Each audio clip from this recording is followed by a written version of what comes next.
Hi, my name is Edivaldo Rosas Perez, and I'm going to talk about the Cold War, which is a period of time after the ending of the Second World War II and the ending of the USSR in 1991. Hope you enjoy. To begin with, we are going to talk about some important dates, starting in April of 1948, which is the day of the creation of the Marshall Plan, which consists of United States going to give money to the European countries in order to reconstruct their countries and to stop the advance of the communist bloc. Then in May 1949, Germany is divided in the Federal Republic of Germany, and 5 months later is the creation of the German Democratic Republic. On April 4th of 1949 is the day of the creation of the North Atlantic Treaty Organization, abbreviated as NATO, which was formed by the rivalry with the Soviet Union.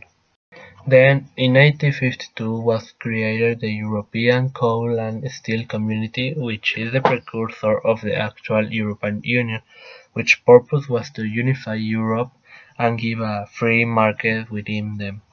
And then in 1955, the Communist bloc created the Warsaw Pact. Then, by the definition of Cold War is the term used to call the fight for power of the two world superpowers that were after the Second World War, which were the United States and the USSR, United Soviet Socialist Republic.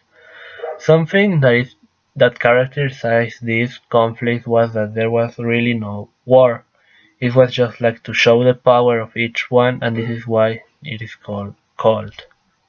Then let's talk about capitalism.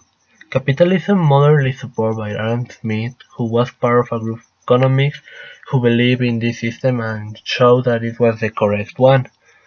It's an economic system in which things such as industry, the trades between the people, are of private property, which allows the people to decide the price of everything and is the most used in the Western countries.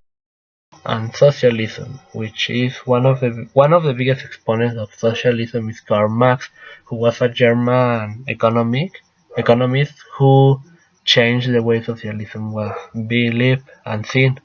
The socialism is an economic system that is opposed to the capitalism and says that the industry and all of the concerning stuff it has to be of public domain and not particular such as in the capitalism, and that the society has to work as a unit in order to achieve their goals.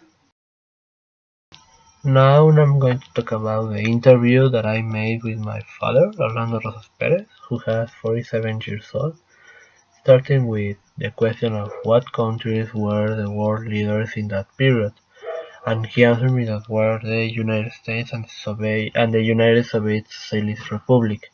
Then the second question was why did countries who were allies during the war became enemies afterward, and he answered me that because of the economic system that each of them had, and was something different. The third question was where the Cold War take place, and he answered me that there was no specific place because it happens in a lot of countries such as Korea, Cuba, and Vietnam, and there was like no war between the two principal countries. It was a war inside a country and they were fighting in it. And then another question was what opinion did the general public have of the Cold War? And he said me that it always kept the war in the expectative of to occur another war that could be catastrophically because of the nuclear weapons. And the final question was what type of weapons did the two world powers have at their disposal? The most important weapons that they had were the nuclear weapons, but also in their armory there were the conventional weapons in air, land, and water, but the most important were the nuclear ones. And with this the video ends. I hope you have enjoyed and have a good day.